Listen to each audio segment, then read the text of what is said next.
And we're going to be putting it on our YouTube channel as normal. Just some Zoom instructions real quick.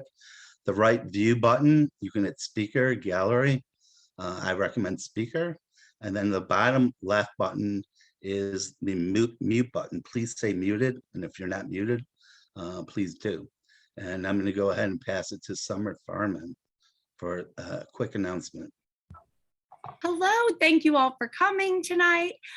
Just a reminder, if you have problems logging in and you can't find our Zoom room, you can now go to ALKpositive.org and scroll to the ALKtALK page. And from there, you can click join Zoom, I believe it says, and you can find us that way also.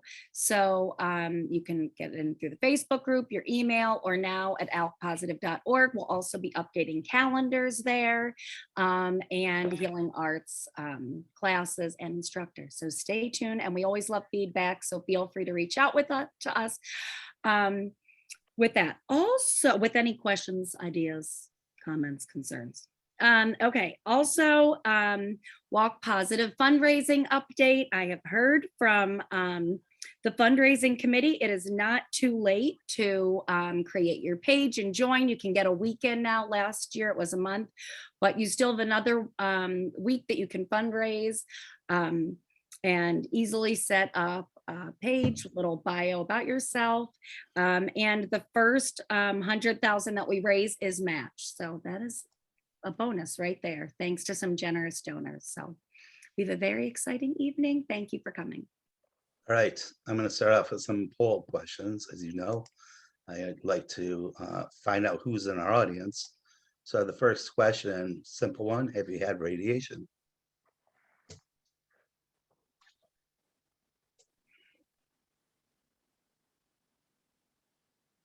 All right, I'm going to end this poll and share the results.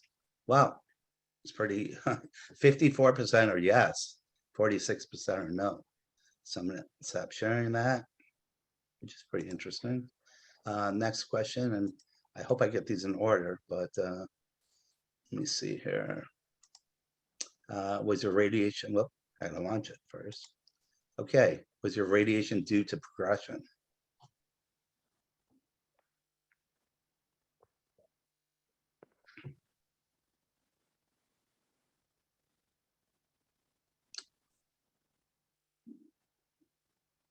Okay, I'm gonna end this poll, and 38% said yes, it was due to progression, and 62% said no. Okay. Oh, sorry, I didn't share those results. Okay, I'm gonna stop sharing that and go to my next question, which I think was out of sequence. But okay, if you progressed, if you progressed, what was your progression?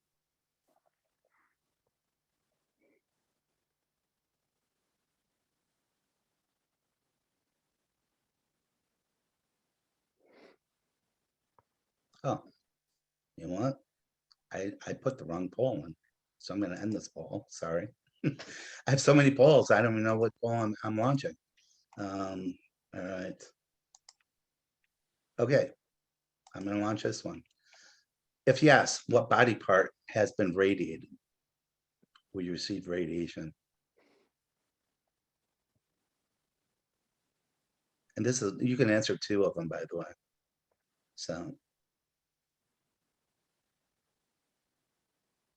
Okay, I'm gonna end this one.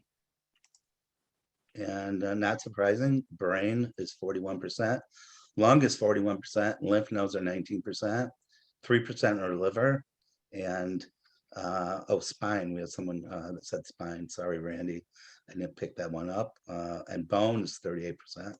Oh, sorry, I'm really off today, guys. Sorry, I'm not sharing my results with you.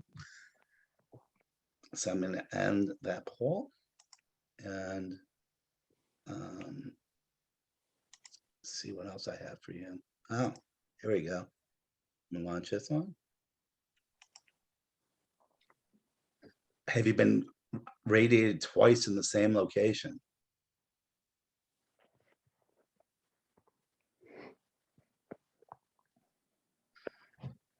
All right, I guess I'm in the minority. I'm gonna end this poll. Share the results. 87% of us say no, and only 13% of us have been radiated in the same area. And I'm gonna stop sharing that one. And let's see. I think that's it. Sorry, guys, about the confusion, but I need to probably erase my my questions.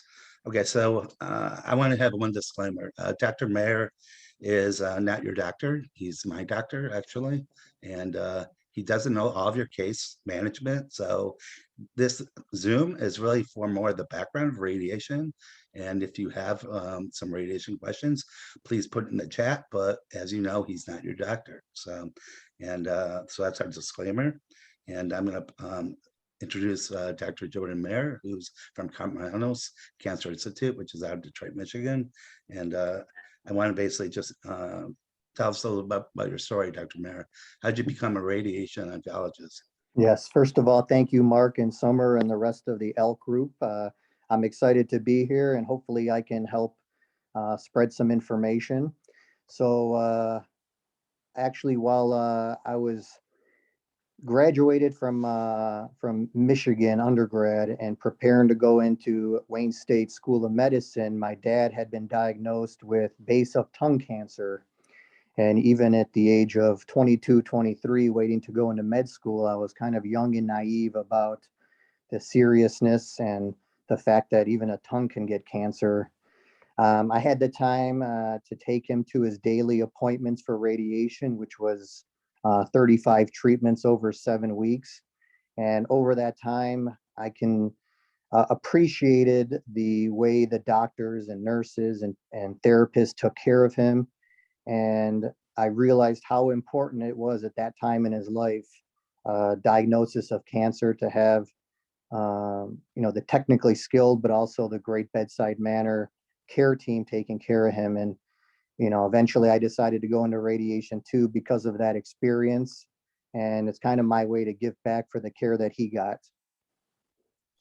I want to tell one story about Dr. Maier. I can call you Jordan, correct? Absolutely. Is that okay? All right, Jordan. So I needed a radiation oncologist, and I called the radiation team down in Karmanos, and I said, I have his cell number, but I didn't want to use his cell number because I thought we had a special relationship. So I called down and talked to, I think her name is Chelsea, and I said, I need you to leave a message for Dr. Maier, and she said, oh, just call me on the cell phone. So I thought that was kind of unique because I didn't realize you gave out your cell phone to all your patients.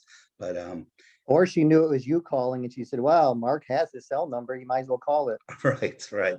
But you get to know your radiation oncologist very well because typically you see multiple, you come into multiple appointments, which is kind of unique for doctors. Typically you just go to a specialist once. So, the patients for radiation, depending on what the intent is, can come anywhere from 2 to 7 weeks, and that's Monday through Friday. So, we'll see them at least weekly, but more often than that, and get a chance to talk to them, get to know them better. And then throughout the course of the treatment, try to manage both the physical and mental / emotional aspects of their care. And that's how we get to know them. And I think we're in a day and age where increased technology, not just in the setting of treating people, but in communicating with people, allows us to be better clinicians, better accessibility, better approachability. And I think that makes a big difference in the overall care of the patient. So that's a good point. And the point that as patients, we typically, how do people find a radiation oncologist? Who's it through? Number one, and number two is tumor board. Do you sit on tumor boards, or what's your role? Yes. So, at the major centers like at Karmanos, there's individual tumor boards for each body system. So there's a lung tumor board, and the tumor board team or multidisciplinary team is made up of the medical oncologists who talk about systemic therapy, immunotherapy, chemotherapy, the surgeons, the radiation oncologists, and the radiologist and pathologist, all critical components of the team to be able to diagnose, look at imaging, talk about history, and get a good group consensus of what the next most appropriate treatment would be. So kind of as a subspecialty, we're mostly reliant on referrals from the medical oncologist when it's time for radiation. And in other organ systems, urologists play an important role, primary care physicians who probably are the closest person to you as a physician prior to the diagnosis. So the trust level in your primary care physician may be important too. So that's basically a follow-up to another question. That is, I was referred to you twice when I was being cared for by a different physician as a second opinion program, and they referred me to you twice for my lymph node radiation. So as a patient, how do we know we're at the right place and we're with the right doctor?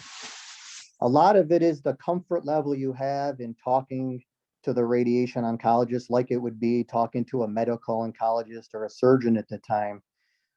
You may not know the technical skills at that point, but first and foremost, you'll have a good idea of the kind of relationship you have with the radiation oncologist. Is this someone who can communicate the plan to you, who's going to be available when side effects come about?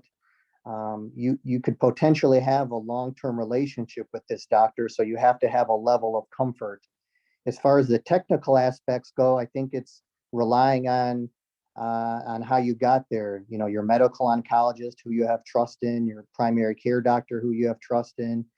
You almost have to rely on their knowledge of who they're sending to know that from a technical level, they expect the best for you, like we do.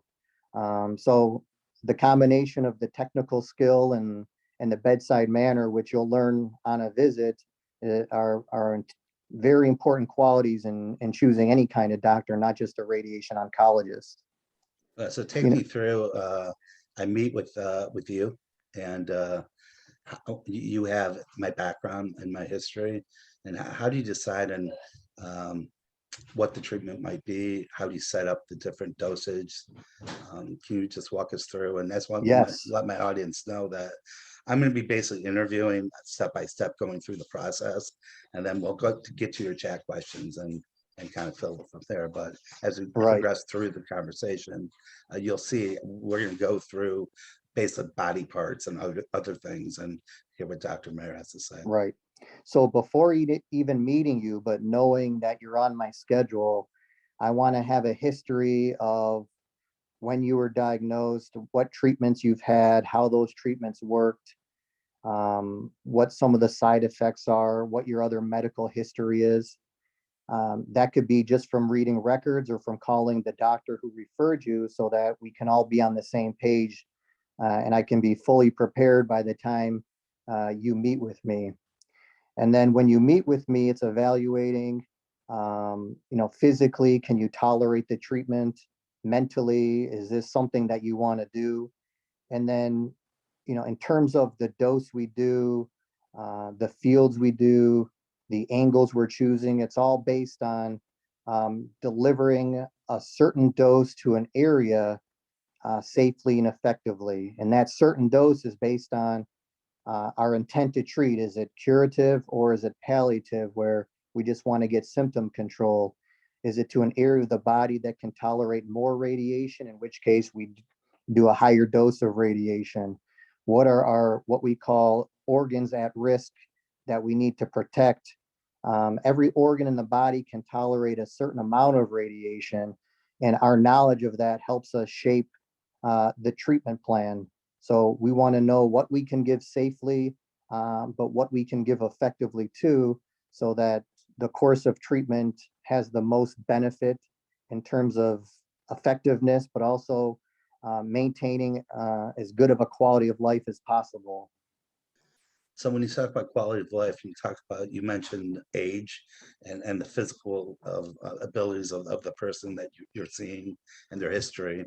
Um, it doesn't matter what type of cancer you have when you get radiation, or is it just based on the health Well, or the part of your body?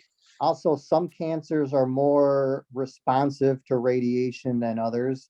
So that factors in terms of, would we give radiation to this specific organ, or is radiation not likely going to be effective and we have to refer them to a different specialist, even an interventional radiologist who specializes in cryotherapy or tumor freezing.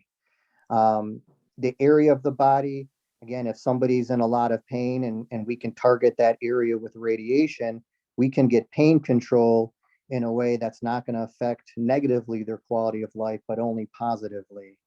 And then, determining the most appropriate treatment for a primary lung tumor. Are they able to have surgery? Do they have pulmonary function tests to determine if surgery would affect their post-surgical breathing or overall functioning? Because radiation would play a role there too, as it's not going to affect the lung as much as a surgery would. So how do you work hand in hand with the surgeon to make that decision? So that's part of the tumor board, as well as just the communication outside the tumor board with the surgeon. So the likelihood is that when I'm seeing a patient to discuss radiation to the lung, that patient probably already saw a surgeon, or if it makes sense, I would get the surgeon on board just to make sure that we're collaborating and giving the most appropriate treatment. So when we have a lung tumor board, again, the thoracic surgeon's going to be there, the pulmonologist, the medical oncologist, the radiation oncologist, and we're going to be able to look at the images on the CAT scan or the PET scan, talk about the patient's history, and talk about their lung function to determine if they're a surgical candidate or not. And that's going to determine whether they're going to be a radiation candidate as well. But it's never an emergency to get started on a primary treatment like that. So if it takes one extra visit to see the surgeon, whether the surgeon decides to do the treatment or not, if it can be done in a timely manner, it would make sense to the whole team to make sure that we all had a consensus. Is there a case study or something you can give me of a real life situation between surgery and radiation? Sure. So if somebody comes in with a right upper lobe lung tumor, they have a biopsy, it shows non-small cell lung tumor. They have a PET scan and it shows that tumor is localized just to that right lung, not in the lymph nodes in the chest, nowhere else in the body. So that case can be presented at our tumor board. And the question would be, is this a surgical candidate? If it's not a surgical candidate, either because patient doesn't want to have the surgery or their lung function tests are below what lung surgery would be recommended, then the patient would likely see me to discuss stereotactic body radiation therapy, or SBRT, which is a very effective treatment without the kind of comorbidities or side effects of a surgery. So we see those cases quite a bit where a patient's deciding between surgery and radiation. Yeah, so you mentioned a couple initials, SBRT. So I know we have SRS, we have gamma knife, we have SBRT. So the alphabet soup of the radiation. Give us a little definitions of all these things, Right. and the differences. So the typical standard radiation that most of us have heard about until now, because I see many members of your group know the letters SBRT. It could be either 3D radiation, which is based off of a CAT scan, and that's allowing us to determine the angles of radiation while looking at normal organs. The next level became intensity modulated radiation therapy, or IMRT. This is a way to tell the computer, I want a certain dose to go to the lung tumor, but I want less than this dose to go to the esophagus, the heart, the spinal cord. And with IMRT, the computer helps us determine the angles and the intensity from each angle to make that happen. So for certain types of body parts and certain clinical scenarios, stereotactic body radiation therapy, again, that's SBRT, has become more and more common. And the real difference is that SBRT is defined by 5 or less treatments. So depending on the location and the tumor we're treating, we can do high doses each treatment for 5 or fewer treatments. So for example, if we were doing, your standard 6-week plan, we would do 200 centigrade a day for 30 days to a total of 6,000 centigrade. So 200 per day.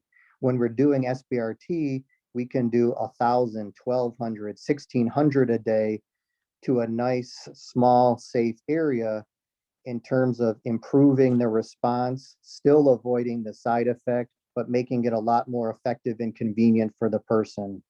So SBRT is using the same kind of radiation, but in a more sophisticated manner. SRS stands for stereotactic radiation, and that's essentially SBRT, but only given over 1 fraction or 1 treatment. So if you've had gamma knife before and you only had 1 treatment, that's SRS. Or nowadays, if we're treating the spine for metastasis or other bones in the body, we can do SRS and deliver a high dose over 1 treatment to that area in a safe, effective way. So again, that's proven to be just as effective as the longer courses of radiation, just as safe as the longer courses, but a lot more convenient for the person who has to go back and forth every day, especially in an era of COVID and high gas prices. I think it's important to minimize the treatment visits whenever we can. Yeah, so let's stay on the brain for a second. First of all, talk about the different types of brain radiation that we can receive. Right, so we can really separate that into 2 modalities: whole brain radiation therapy, or WBRT, versus stereotactic radiation therapy.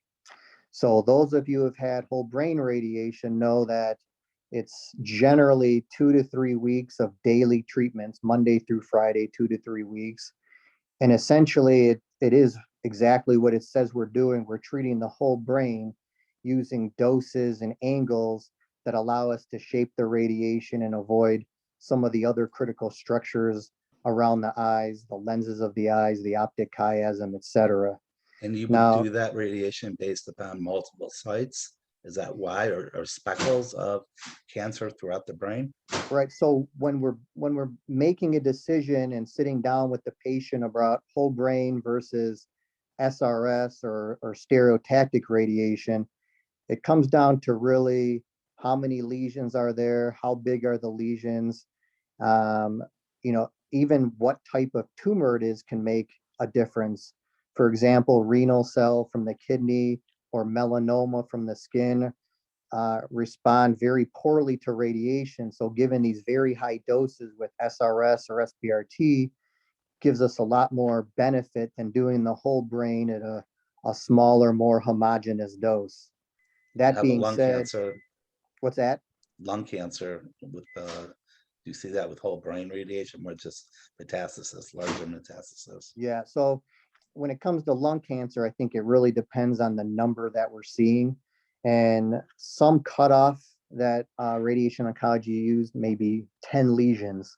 So if you have 10 or less lesions, you have a good performance status, you're controlled in the rest of the body, then gamma knife or stereotactic radiation makes sense to target those areas and minimize potentially the long-term risks of whole brain, which we'll talk about. When you get to 15, 16 lesions, then you can't give a good high dose treatment to each one without giving too much to the whole brain. So those are the cases where, we'll do the daily treatments for 2 to 3 weeks. So I don't want to say too much on the whole brain. I know that you can protect the hippocampus with certain chemical memantine. Am I Right. pronouncing it right? So a combination of memantine, which is a memory protector, and then when we're designing the radiation field, we're able to devise a plan that avoids the hippocampus on both sides of the brain. And the hippocampus are really the centers of memory. So by avoiding radiation to those on each side of the brain, our studies have shown that it increases the chances of avoiding late, what we call neurocognitive side effects, which is essentially memory changes. And then I don't know if you can answer this question, but I'm going to throw it at you. The sizes of these lesions, what's the largest size roughly that you could handle with radiation versus surgery? So with whole brain radiation, there's not really a size cutoff. How about But SRS or gamma knife? right, but the larger we're treating, the less it's going to respond. So if it's symptomatic, that's more likely to go to surgery. With SRS, we like it under 3 to 4 centimeters. That being said, if it's 5 or 6 and it makes sense to do it, there's ways to do it. And then you can Well, also can you do expand on that? What do you mean if there's ways of doing that? so sometimes instead of doing one treatment on the gamma knife, if it's a larger lesion, we can kind of fractionate it out on the gamma knife and do that same plan for 5 treatments. And that way we're not giving too high of a dose with one fraction to the whole brain. We're basically, splitting it up into a few different treatments, which would make it safer for the rest of the brain tissue. And then you can always do a combination of whole brain radiation with the SRS. So if you see a big lesion, you can, and we have done this, you can do the gamma knife or stereotactic to the big lesion and then do whole brain to the rest of the brain. And that will give us a better response to the big lesion, which wouldn't respond so well with just whole brain radiation alone. Like in my case, I did get brain surgery. Then you guys radiated the bedding of the lining of where the tumor was sitting. So how would that be handled? So if it's a large symptomatic mass that eventually goes to surgery, the worry is that you can have what we call local failure. And in this case, local failure means they took the tumor out, but in the tumor bed, there could be microscopic cells that eventually regrow. So gamma knife to that resection cavity can improve the local control rate. Granted, it doesn't do anything to the rest of the brain, but it protects the one high risk area that needed the surgery. And then what percent do you think radiation necrosis plays a role in this? Do you have any clue what the studies have shown on that? So the overall studies, and they vary from study to study because different patient populations are at different risk depending on the size of the tumor, the modality used, and why they were radiated. For example, a primary brain tumor like glioblastoma gets a much higher dose than a metastasis. So somebody who had radiation in the primary brain tumor setting is at a higher risk for necrosis. Whole brain How about lung radiation. cancer? Do you So have any whole idea what brain radiation. metastasis would be? Go ahead. Radiation necrosis on a met from lung cancer. Any idea what the percentage of necrosis could be possible? The studies would probably suggest 10% or less. And again, it's a function of how big the tumor is, how big the dose was, how big the area was. Right, and I'm sure, like you can see from the polling that the brain is considered to be one of the highest area for metastasis. Right. And then, And not to get off topic, but we know Mhm. in small cell lung cancer, which is not the scope of this conversation, we give radiation to the brain prophylactically because we know the rate is so high. And we've shown in studies that giving radiation without any evidence of disease in the brain greatly reduces the risk of that happening. We've looked at similar studies in the non-small cell lung population, but haven't found that same information. and as there is no like any pre-medication you can take to stop necrosis from happening. No, generally, based on our knowledge of what we can give safely, that's the only thing we can do to try to prevent necrosis.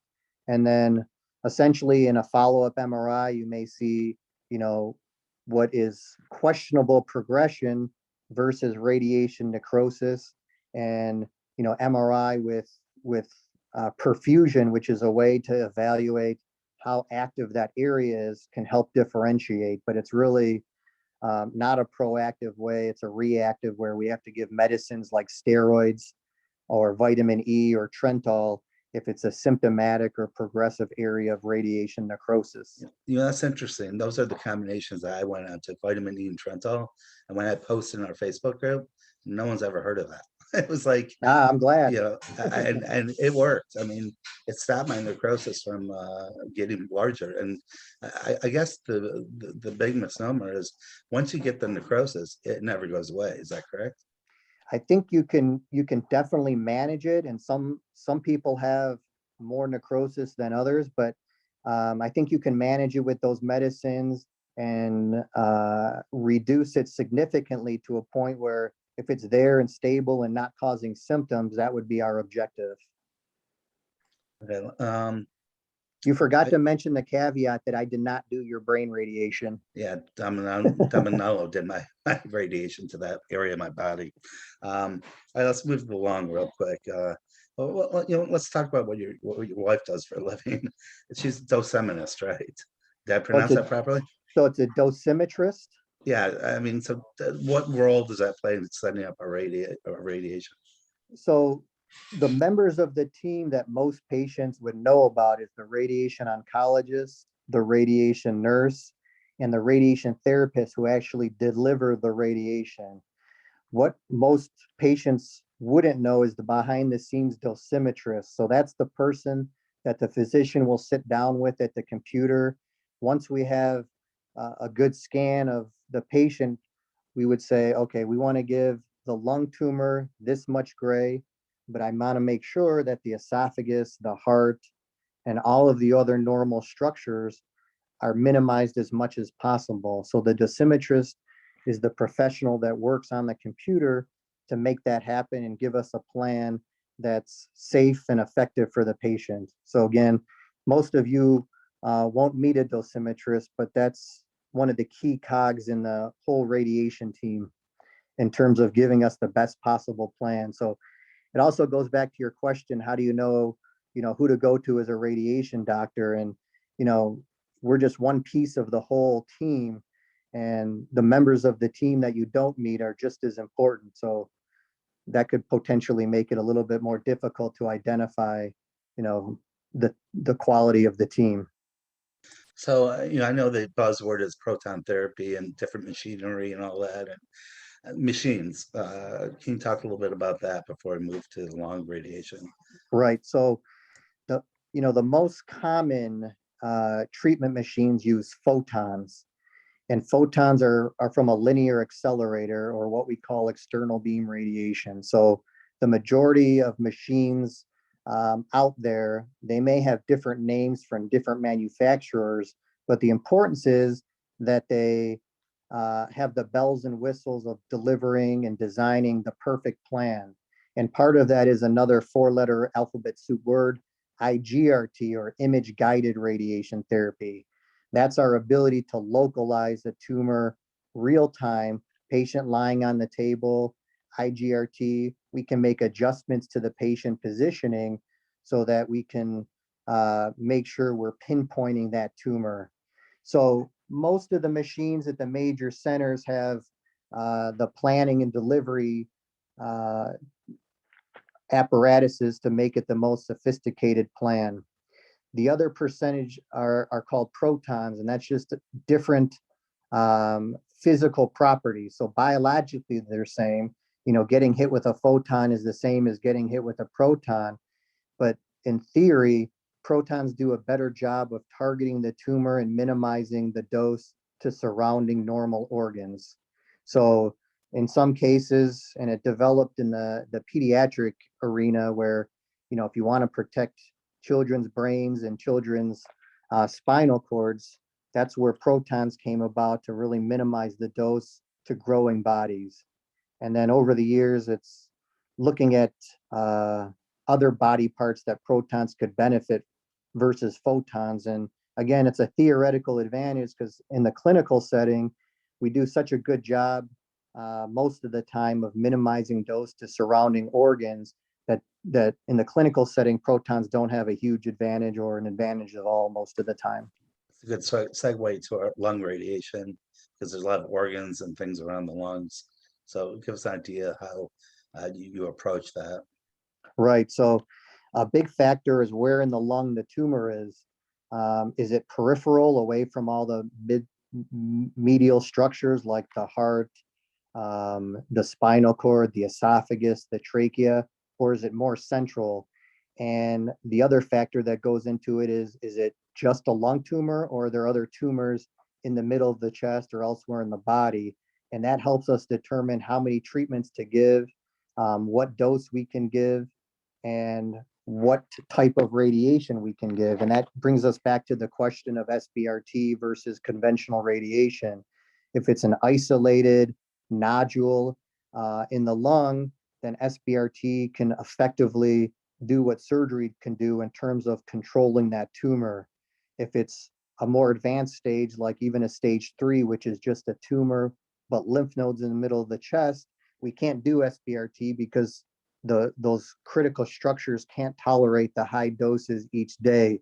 So that's when conventional radiation, Monday through Friday for 6 to 7 weeks with curative intent, comes into play. And then the third line is, palliative treatment. Is it a stage 4 where tumors obstructing the airway, or is it penetrating into the rib and a quick course of radiation is necessary to get symptom control, but get you back to systemic therapy, which is more important for a stage 4 at that point? So I know in lung radiation, there's a lot of lymph nodes and also in the lung. Once you hit the lung with radiation, what happens to that material that stays in the lung? So the radiation is very similar to an X-ray, where it's designed to penetrate at a low dose through the skin, build up to the tumor, and then leave your body at a low dose. Normal cells, which make up the non-tumor part of the lung, have the biological ability to repair and replace themselves. So when somebody says, well, how can radiation differentiate between normal cells and tumor cells? It's in the biology of the normal cell able to make those changes biologically, whereas the tumor cell, when it became a tumor, lost the mechanism of repair. So instead of repairing itself, it's died off. And those dead cells are really picked up through the lymphatic system and kind of taken out of the body. And that's versus a live tumor where the lymph node mistakenly picks it up and it starts to grow in that lymph node. That's when we get into problems with spread of tumor through the lymph nodes. Now, would that be considered to be like radiation pneumonitis, inflammation of the lungs? So again, every organ in the body can tolerate radiation, and our dosimetrist is able to tell us what dose of radiation is going to that organ and what percent is getting it. So using those parameters of percent organ and dose going, we can limit the risk of toxicity, including radiation pneumonitis and radiation fibrosis. So radiation pneumonitis is basically a pneumonia caused by the radiation, and that typically also involves at the same time receiving chemotherapy or concurrent chemotherapy. And the two are kind of synergistic, both in their response to the tumor, but also in their ability to cause side effects. So if you have a big tumor with a lot of lung in the field, even though it meets the constraints, the combining it with chemotherapy, which is necessary for tumor control, may also result in the short term of pneumonitis, which can be seen 6 weeks to 6 months out, or longer out is radiation fibrosis, which is basically a scarring of the lung.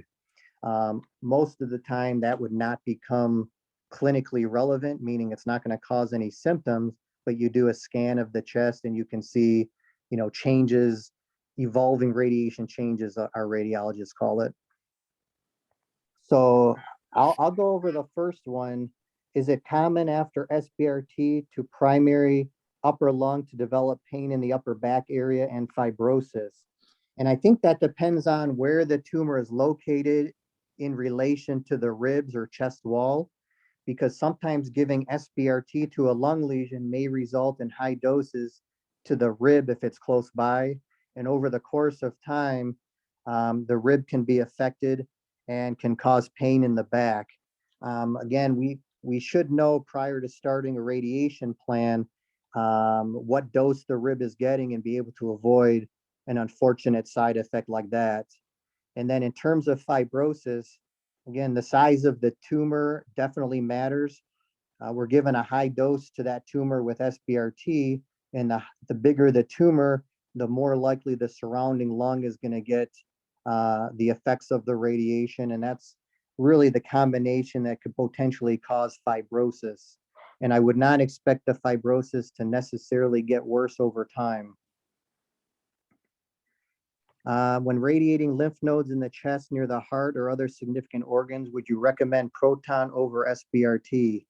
So if it's too close to the heart or critical structures, SBRT may not be ideal, but there's other ways to give radiation with photons, and that refers back to the intensity modulated radiation therapy, or IMRT.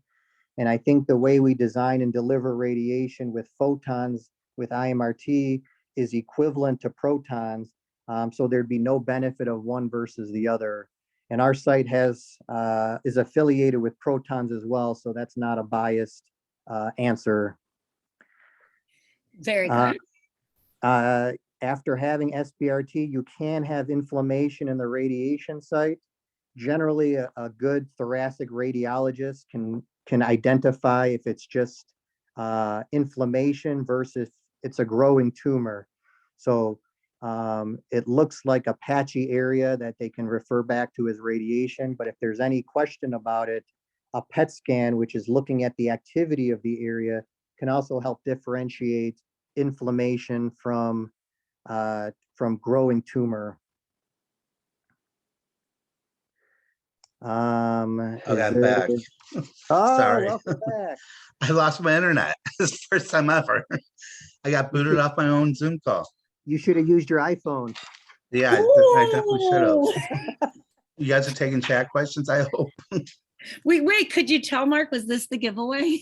My face all the way up here, except Jordan's been doing great reading them. Okay, we were all very Okay, nervous. I really apologize to everyone. I have crappy internet. I have AT&T, sorry. Sorry, Jordan, I don't know where you are with That's your okay. questions, but So we were just on 6 months. There is still some areas with cancer activity in a lymph node. Does it make sense to radiate it? I think that if it's shrinking or stable, it's something to keep an eye on. If over the course of time, it looks like that area is increasing or the tumor is progressing, the question comes down to the multidisciplinary approach again. Is there another systemic therapy that's preferred for that specific tumor and the rest of the body? Is surgery an option, or is radiation the best option? But I think as long as it's regressing and it's stable, we can hold off on radiation. Want me to keep going, Mark? yeah, I lost all my chat questions, so I don't have them. So Ah, I guess I'll okay. just finish with my little spiel there, and then you'll start answering them. So we talked about lung radiation. The pneumonitis sometimes causes us not to get into clinical trials. So if you have a history of that, that's the big issue I think that we have in our group.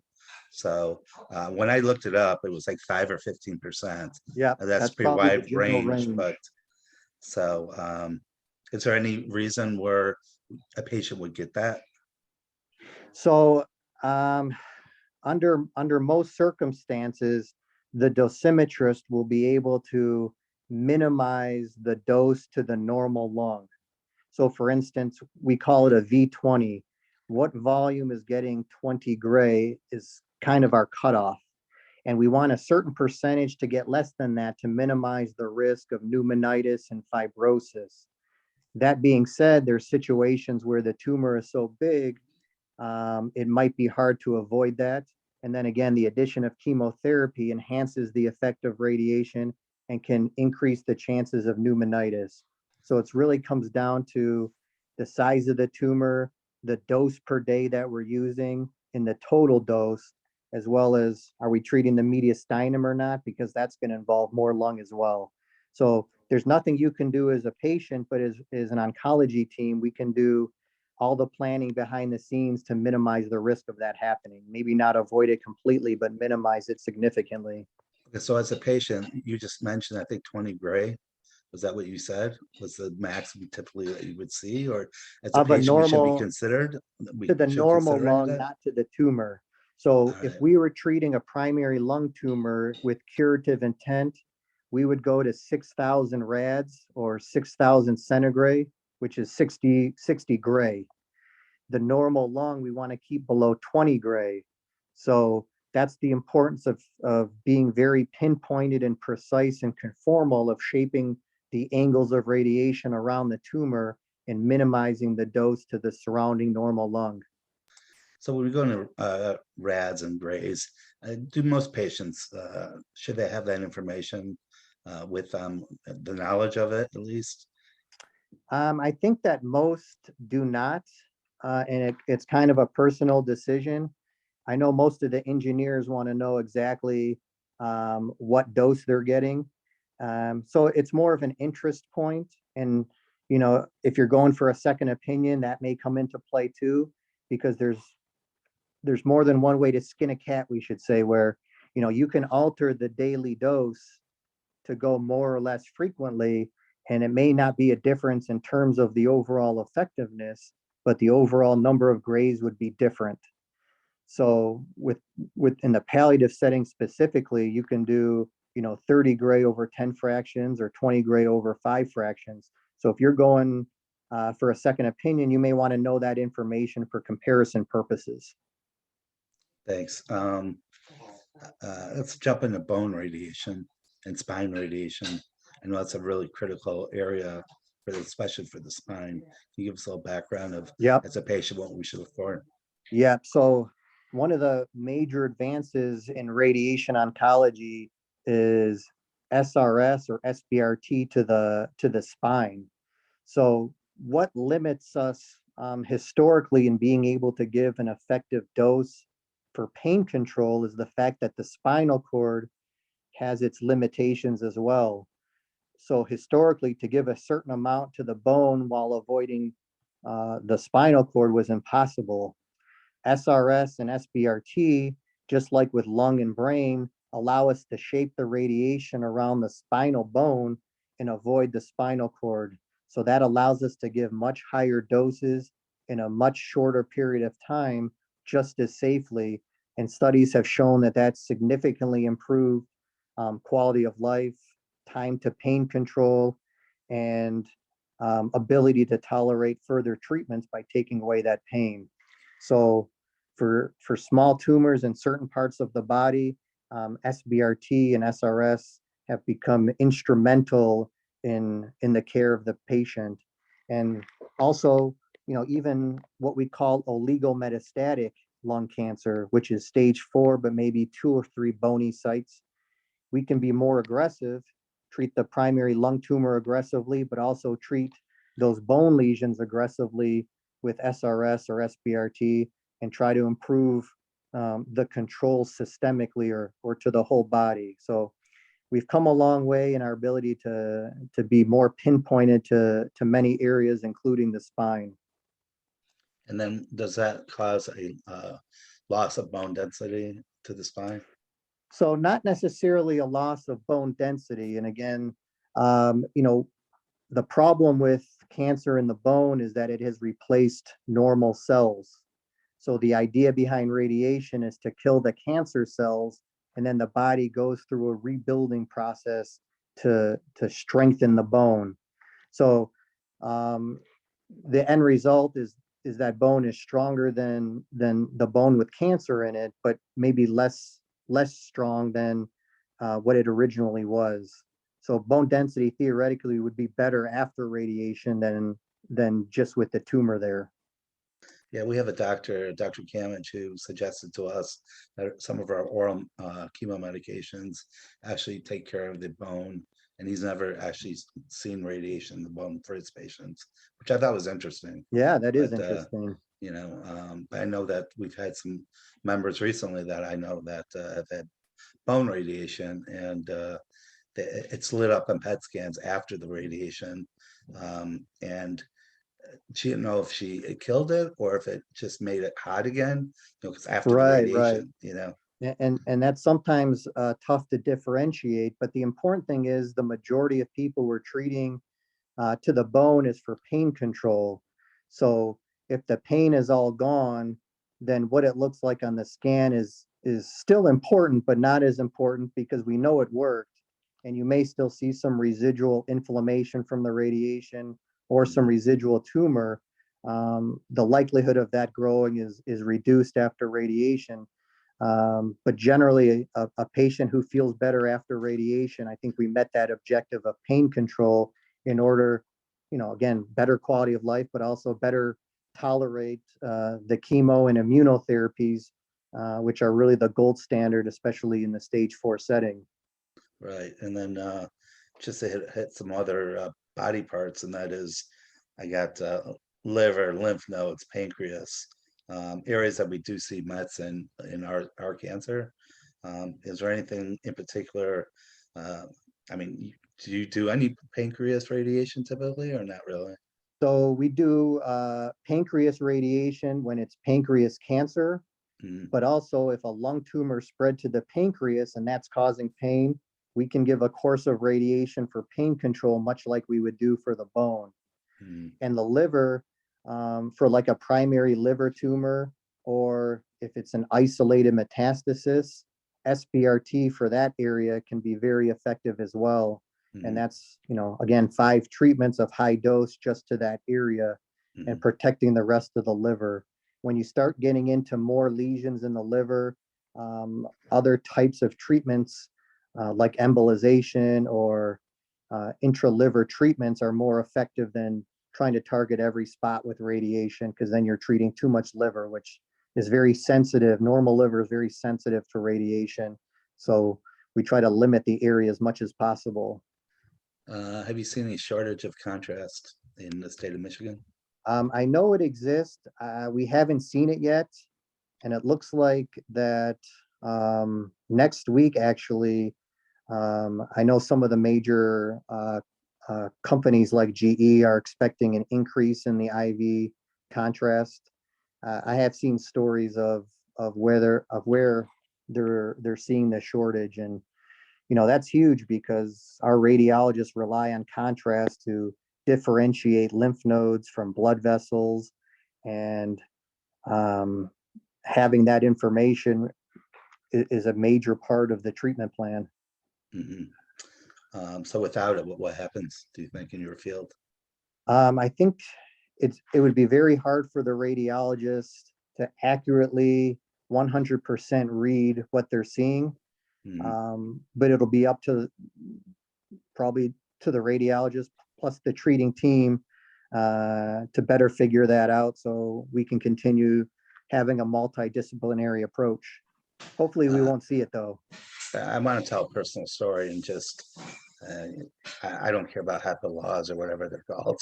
If you can answer some questions for me, because I think it'll be interesting for the people in the audience.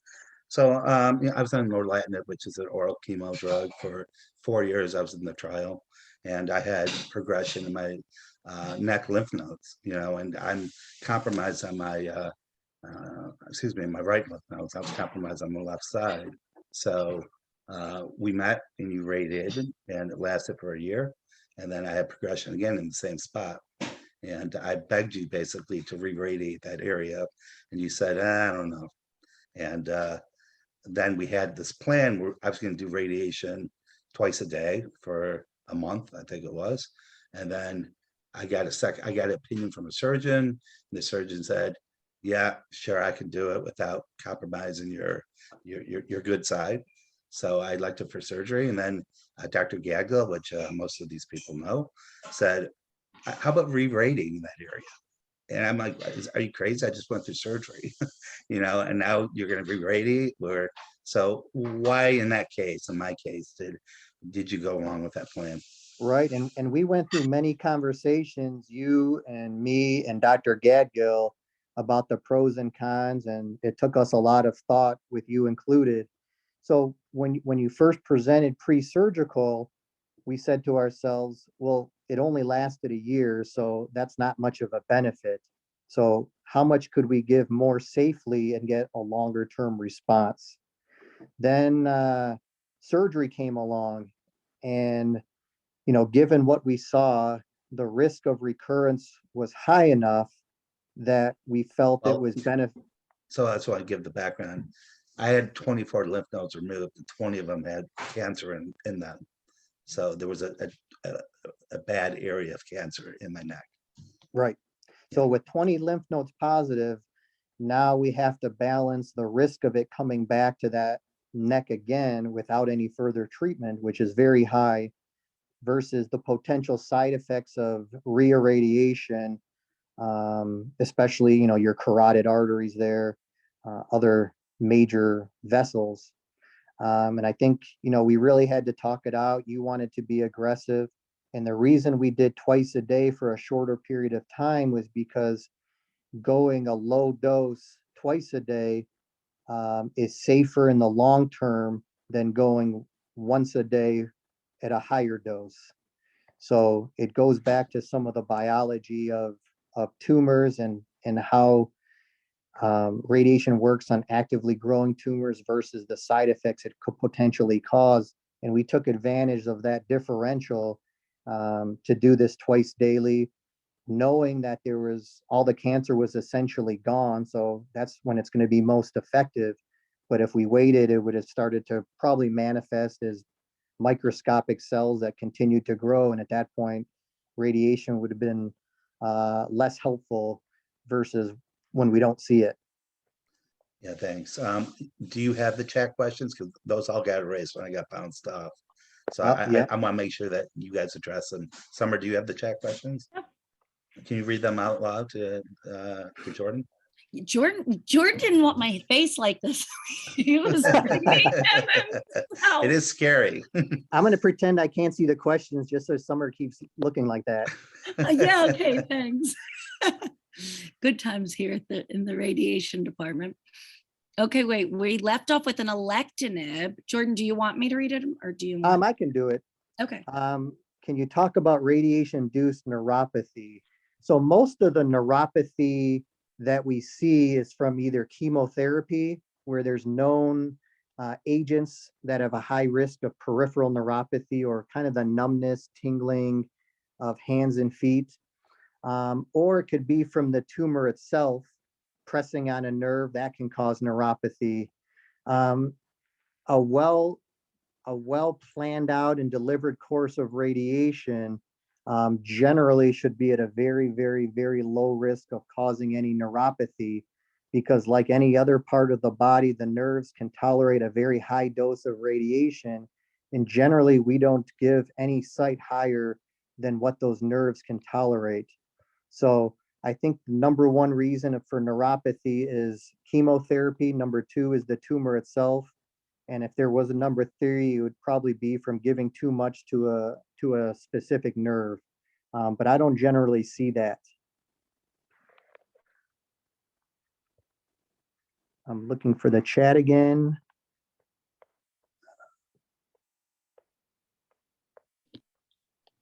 Hold on here. Okay, wait, and there was another one. After 6 months of alectinib, there's still some areas with cancer activity in the lymph nodes. On the latest PET, does it make sense to radiate? It's not progression. It was there at diagnosis. It's reduced but not disappeared. Right. We briefly talked about that question. Sorry, and did we? I would say as long as it's not progression, if it's there and stable and not growing, I would hold off on any further treatment. Okay, great. I'm so sorry. I wasn't sure. That's okay. I knew that was right when Mark was coming back, so I'm sorry. That was the one I already knew the answer to. Good job. What kind of side effects should one expect for lymph node radiation treatment? And that also depends on which lymph nodes we're treating. There's lymph nodes throughout the entire body. For the sake of this discussion, I'll assume it's the mediastinum, or the middle of the chest in between the lungs. And the most common side effect we would see there is difficulty or painful swallowing temporarily from the location of the esophagus. So the medical term is esophagitis, which is basically irritation or inflammation of the esophagus from the radiation, which can last a couple weeks afterwards and may require medicines like pain medicines or change in diet or hydration to get through the treatment. And then in other parts of the body, it can cause swelling because lymph nodes are meant to take away debris, we should say. And if they can't do that, it kind of builds up as swelling.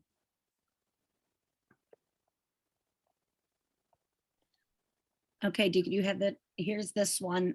Patrick, really looking forward to this ALK talk. So was I, Patrick. Thank you. Hopefully, Jordan did not disappoint. This one is about ground glass opacities and pneumonitis after radiation in October 2022. Was treated with prednisone and the pneumonitis subsided, but other side effects remain. We talked about this a little bit, I think. Will Yeah, and this I be think permanent? it's, you know, you may see some of those evolving changes from radiation and especially in the area of the radiation. So if it's an opposite part of the lung or a part of the lung that wasn't treated, that would mean something else. But I think it's possible to see less of that on future scans. And the more important thing is, number one, there's no clinical effect from them, hopefully. And number two, that it's not progressive tumor, in which case, again, that could be differentiated from a PET scan. Is it a right thing to do radiation on diagnosed lung cancer while waiting for genetic biopsy result? Don't you think this could be a rational decision? So there's genomic and genetic. And when I think of genetic, I think about the individual and if they harbor any genes that predispose them to tumors. And then there's genomic, which is looking at the tumor itself to determine if there's an ALK mutation or any other mutation. And that'll go along with the multidisciplinary approach. If it's a primary lung tumor, which may need only radiation, then I think it's logical to treat with radiation and wait for those results. If it's a tumor that needs systemic therapy and maybe not radiation, then waiting for those results obviously is going to really affect the decision making. So I think it depends on the clinical scenario, how long it's been waiting, if the person has symptoms, if there's spread of the cancer, lots of different factors to determine whether we wait for the genetic test or start with radiation prior to getting the genetic test back.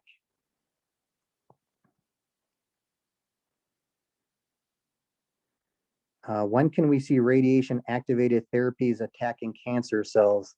It's still definitely under investigation, and I don't know that answer. It's going to go through different clinical studies. They go through phase 1 and phase 2 studies to establish a proper dose and a proper safety, and then phase 3 studies, which compare it to standard treatments to determine if it's worth all the buzz. Education required for a dosimetrist is now a master's degree, a 1-year master degree. Radiation on the lymph nodes, again, is dependent on the area where the lymph nodes are. We generally treat to the same dose we would give a primary lung tumor. However, because of the location between the lungs and around the heart and around the esophagus, sometimes it's a little bit more sophisticated planning to get full dose to the lymph nodes while at the same time protecting normal organs. And the body has hundreds and hundreds of lymph nodes. So treating the ones with cancer is not necessarily going to cause any long-term effects from having the lymph nodes treated, but it's more the short effects of the radiation on top of it.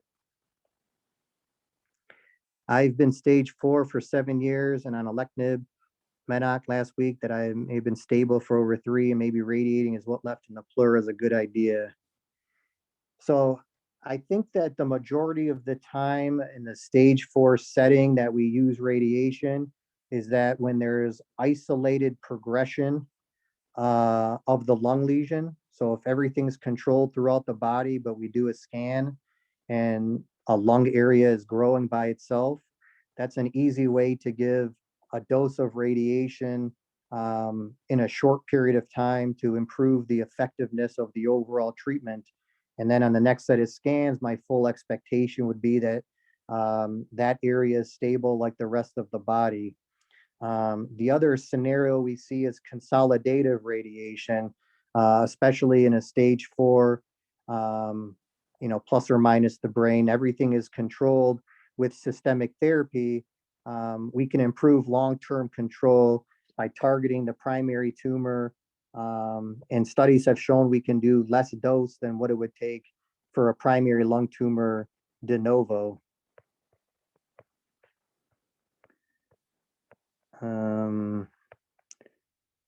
Is it true that residual tumors, even not lighting up on PET, can harbor cancer cells which can activate later? Some cancers respond to a PET scan more than others. So some have a very high level of activity and some are faintly active, depending on how aggressive they are. But again, that brings us back to consolidative radiation. If there was any concern about that being the only site of activity, then radiation could make sense. That being said, again, that may be a team decision based on what treatments were given, what the rest of the body looks like, and how important it is to treat that lung tumor if it's responded to chemo versus monitoring it with subsequent scans and treating if you started to see it increase in its activity.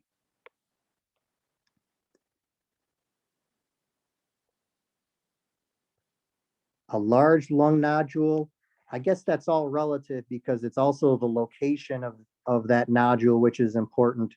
So in terms of SBRT, some folks will want it to be less than 7 centimeters to do SBRT on it. So that is a large tumor, but we can still do SBRT on it. And it also depends on, if it's how close it is to the heart and other structures, but 3 to 4 to 5 centimeters is very SBRT-able, and kind of the borderline is 7 centimeters. Is the mass that remains in the lung after SBRT radiation dead cells?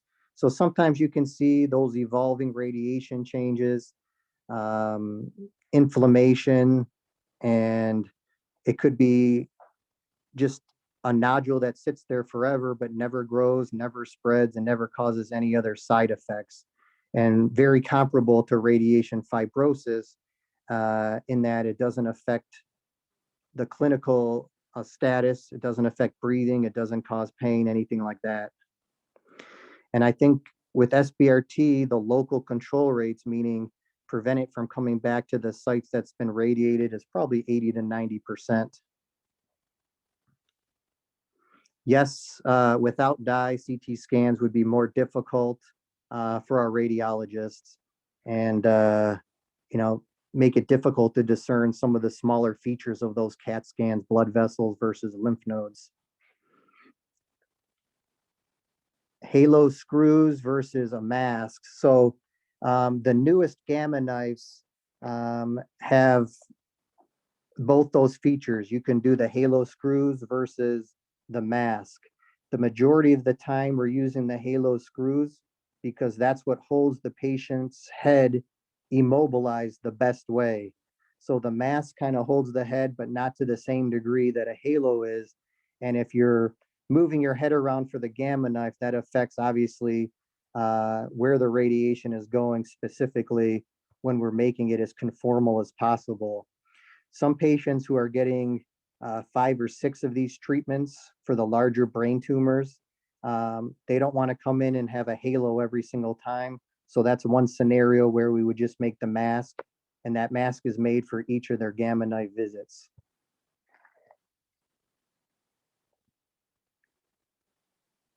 with 2 weeks of palliative radiation to spine and pelvis explain muscle weakness and surrounding areas 14 years later. Depending on the dose, and our standard dose over a 2-week period is decided on based on safety and effectiveness.